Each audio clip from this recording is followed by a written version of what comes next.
Hello, this is Mike from Dimensional Walking, and today I want to do a what I always say is interesting.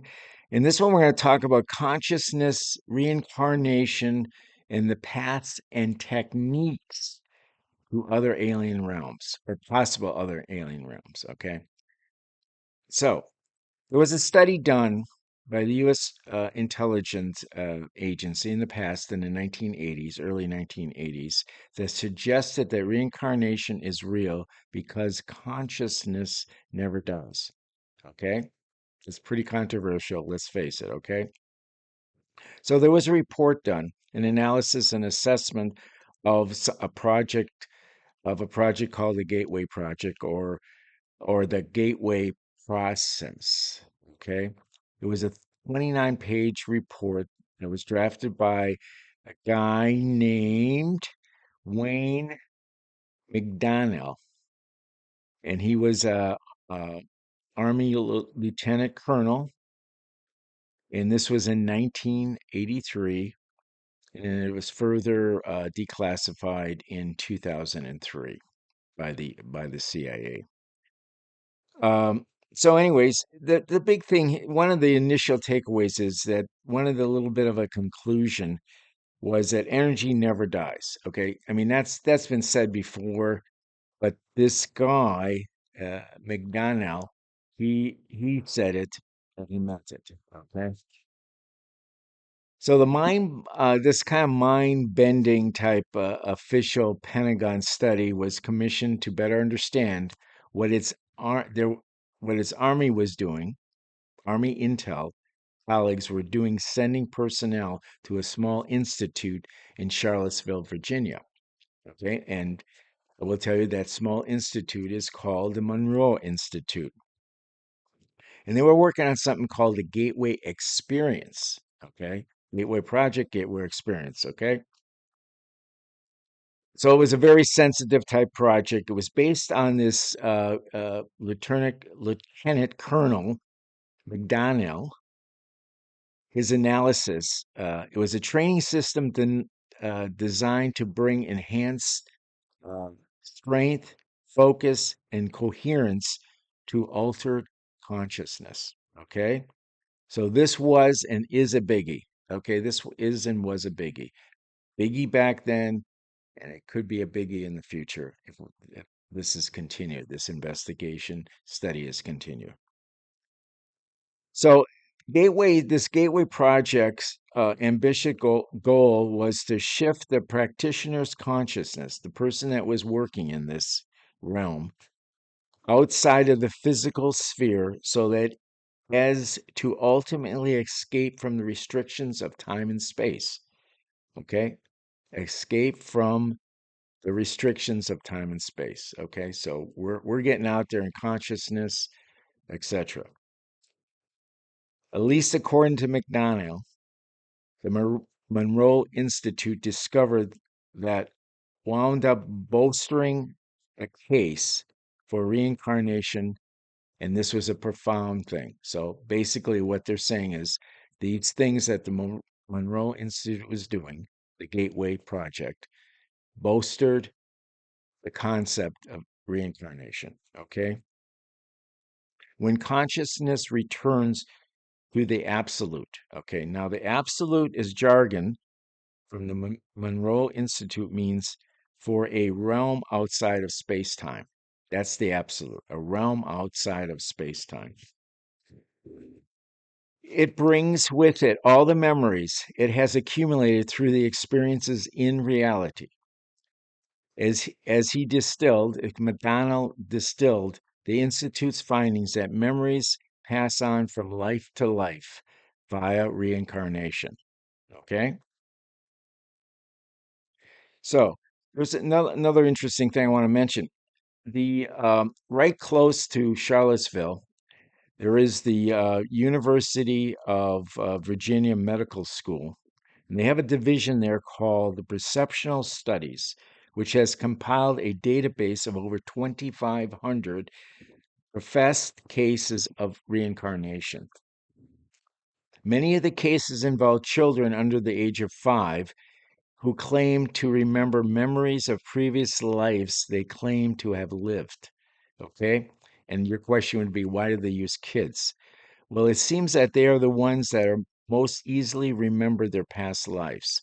And it's probably because, and this is my speculation, it's probably because they're, as time goes on, when you're 6, 7, 8, 10, adult, teenager, you have all kinds of other stuff cluttering those memories. And basically, you kind of forget them.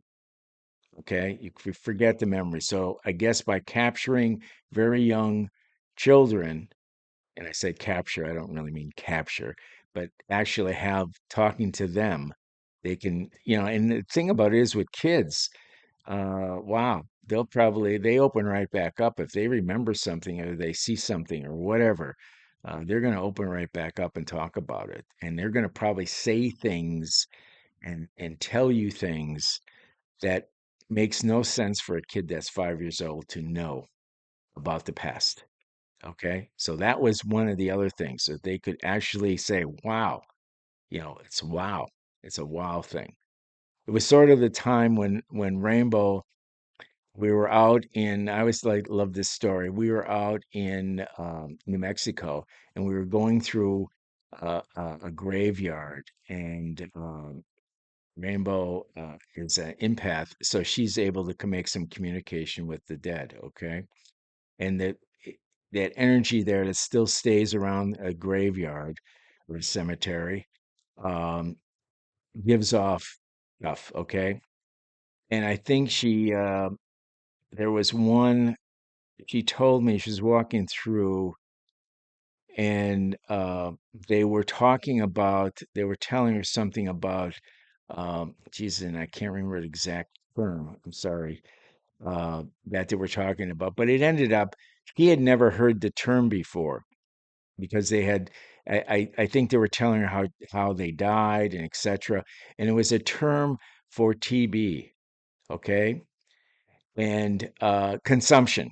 That's what it was. It was consumption. They were talking about consumption, and she had no clue what that term meant. Consumption, okay. She didn't. She asked me. I knew. I'm a little older than she is, so I kind of knew what that term meant. And I said, that's TB. That's what they were dying of in those times when these people died. Looking at their gravestone, you could tell that, this is what they called it. It kind of consumed you when you really had a really bad case of TB. So, anyways, so that's kind of present day example of what maybe they were extracting or they were getting from these children that were so young. Okay. So, anyways, uh, so the Gateway study explored more than the simple, heady spiritual questions of reincarnation and the nature of consciousness in the afterlife. So, uh, Lieutenant Colonel McDonnell reported as a member of the U.S. He was a member of the U.S.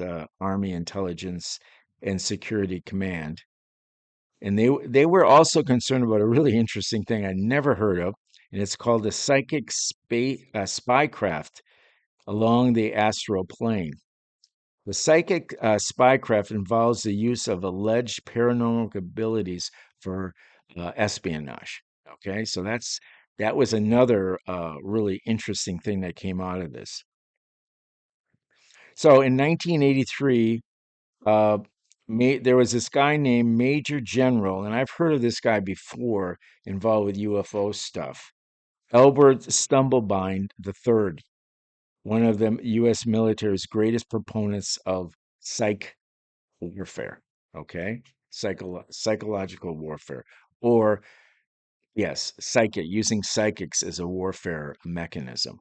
Okay, so there's another character. We got a lot of characters here, and another character uh, named Joe McMonigal. Okay, and Joe, he served as a remote viewer, and they called him remote viewer number one. And he was in the program with this General Stubblebind, and this is called the Psychic Spy Program.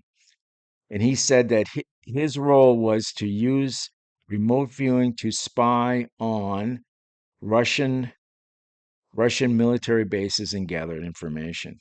He spent over 20 years doing this at Fort Meade in Maryland, which, as you probably know, is also the home of the famous NSA, National Security Agency. So, one of the things that came out of this was the success rate of them doing this kind of remote viewing was pretty low, actually. Okay. It was probably in the order of less than 30%, let's just say. Okay. And let me just do a little sidebar here. I had two friends that went to the Monroe Institute and learned how to be a real McCoy remote viewer. They thought it was absolutely crazy, really fascinating. They spoke at my group back many years ago. And they also mentioned, it was kind of funny, they also mentioned the success rate being quite low and that, they I think they were trying to justify actually going through all this and still having a fairly low success rate. But one of the interesting things they told me was that whenever they got into this a state called the flow, okay, I don't know if you've ever been in the flow. I have been several times in my life, and what I found out when you're in the flow, everything goes your way. There is nothing that can get in your way. It's like something in the universe picks you up and carries you through. Okay. It's sort of, I always say it's like going down one of those water things at a water park in one of those logs. I'm sure, where they send you down. There's nothing's going to get in your way. You're going to make it to the bottom. And this is the same way with being in the flow. Anyways, they said they were able to get in this state of the flow and they had much higher success rates when they're able to do that. Okay. And I don't remember the number. It could have been double, triple what, probably double. I think they probably said 60%, 70% of success rate. But the problem was in the flow, from what I know about the flow, it only lasts for a fairly short time frame. And typically, when you get through your goal, let's just say you had a goal of traveling across the country and everything goes well, no issues, no problems. When that's over with, that's kind of the end of the flow. It doesn't continue. It's only for one kind of project or one request or one mission or whatever you want to call it. Okay, so let's go on with this.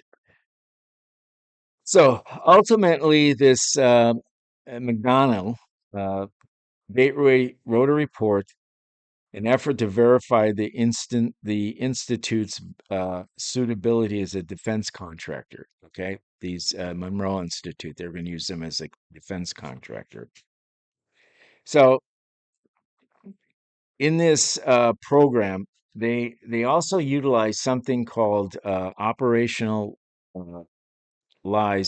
out of body experiences for espionage. And I'm not too sure about what that's all about, to be honest with you. It just is just kind of part of this whole program because I don't have any additional information on how that was out of body stuff was used.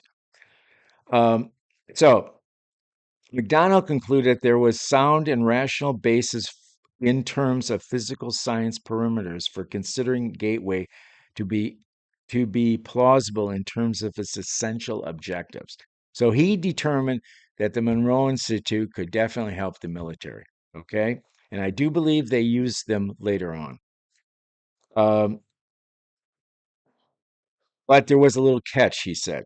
Here's a little caveat. Okay, these experiences were hard to control and direct consistently, and it required long and careful training. And it does take long and careful training. This ain't something you can just go to. I know these two friends, they talked about it. They had gone back numerous times, and they were just at the basic elementary level. They could only do basic elementary things, finding objects, uh, deciphering numbers, targeted numbers, etc.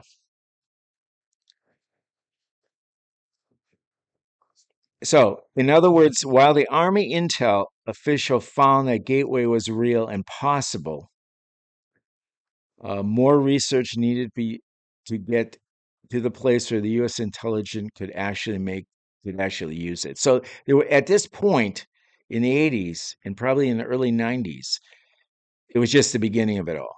I believe it still goes on. I know the Monroe Institute is still there. How much involvement the military has, I don't think anybody knows at this point in time. But here's one of the interesting things. this 29-page report, there was one page missing. It was page 25. And on page 25, that's where they outlined the potential practical defense uses of Gateway. So basically, even though it was declassified in, what did I say, 2003, I think, by the CIA, basically, as I will call it, the juicy stuff wasn't there. The really juicy stuff was in here. And I did some more research, okay? And I'm going to give you some other information that is probably on that page. But since I don't have the page and doesn't seem like nobody else does, I'm going to give you what I found out in my research over the years, okay? So here we go. And of course, a little side note here: the CIA denies they ever had the page 25 at all. I doubt it highly that before they got wind of this, that page 25 disappeared of the report. I'm sure they had it; they just didn't want to give it up. So, anyways, so while the Gateway Project has been met with enthusiasm and skepticism, of course, it continues to inspire and intrigue people from all walks of life. By exploring the frontiers of consciousness, the Monroe Institute is helping to redefine our understanding of human potential and the nature of reality in ourselves, or reality of itself. Um, so let's talk about some specific techniques or experiences related to the Gateway Project. So, so the Monroe Institute uh, is a pioneering organization which explored this uh, exploration into the realms of consciousness, offering a unique perspective on the nature of human experience and the potential of expanding our awareness.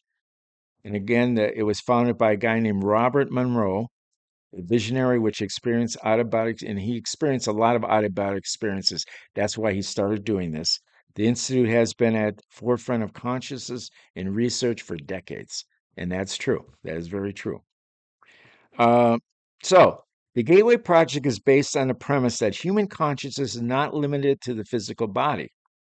It says that individuals can learn to intentionally explore non physical dimensions of reality, often referred to as Focus 10 and Focus 12. These states of consciousness are accessed through specific techniques, including binaural beat technology. Okay?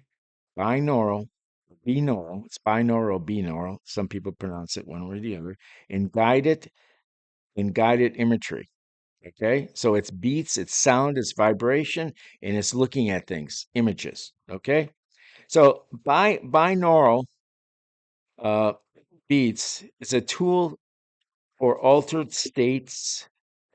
The binaural beats are auditory illusions created by playing two slightly different frequencies in each ear. Okay, so one frequency in one ear, one frequency in the other ear.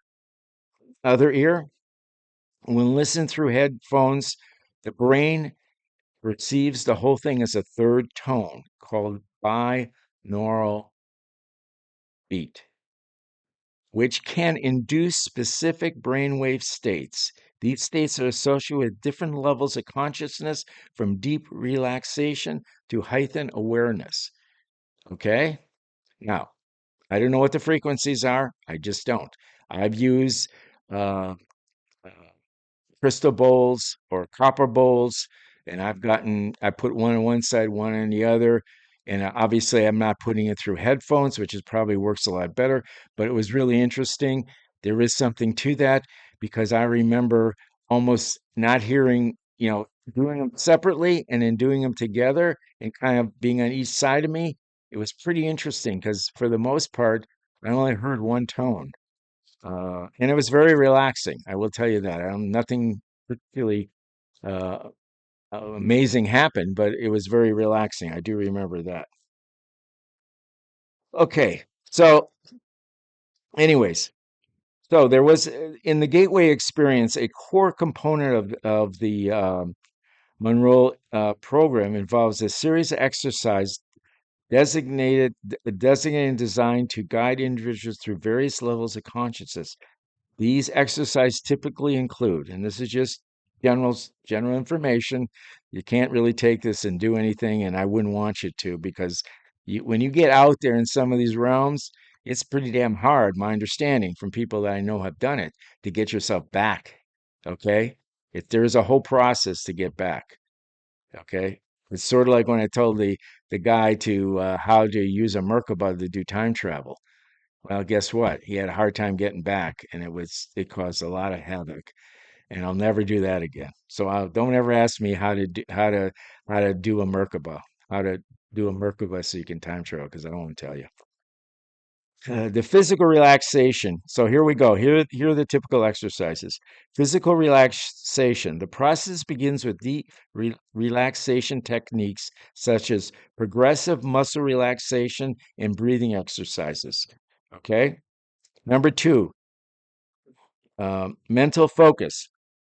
Once physically relaxed, individuals are guided through are guided to focus their attention on specific mental images and sounds. Okay. Frequency following response, which is called FFR. This involves using neural uh, beats to entrain the brainwaves to specific frequencies, facilitating the transition into altered states of consciousness. We briefly talked about that before. Next, exploration of non-physical realms. As the brainwave states deepen, individuals may experience a sense of detachment from physical body and enter into a non-physical realm. Next, return to the physical body. This can be the tricky part. The process includes a guided return to the physical body, integrating the experience guided through the exploration. Okay, so again, I just want to stress this. You should do this with a practitioner, okay? Somebody who has done this before, has gotten there, and has been able to come back, and it's still fairly sane, okay? That's hard to believe. A lot of people aren't sane, so it's going to be a tough one. Specific, the significance of the Gateway Project. Let's talk a little bit about that. The Monroe Institute's Gateway Project has had a profound impact on the field of consciousness studies. It has challenged conventional notions of reality and death, suggesting that consciousness may persist beyond the physical body. That's good news, by the way. That's good news. Some of the key components of the Gateway Project include expanded consciousness. The project offers techniques for accessing expanded states of consciousness, enable individuals to explore their potential, gain deeper insights into themselves and the world around them. All good stuff. Healing and transformation. Many people experience profound healing and transformation through through the Gateway experience, including physical, emotional, and spiritual healing. Also good. Non-local consciousness. The project suggests that consciousness may not be limited to the physical brain and can extend beyond the borders of space and time. Afterlife exploration. Next. Some individuals have reported experiences of encountering deceased loved ones and exploring the afterlife, realms beyond gateway sessions. Okay? So, interesting stuff, right?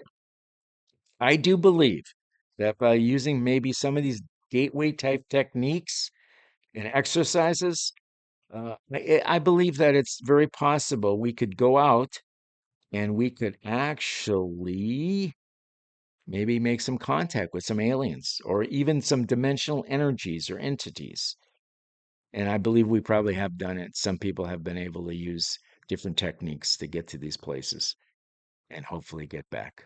So, anyways, hopefully I've stirred some interest in you. And until we meet again, happy trails. Bye bye.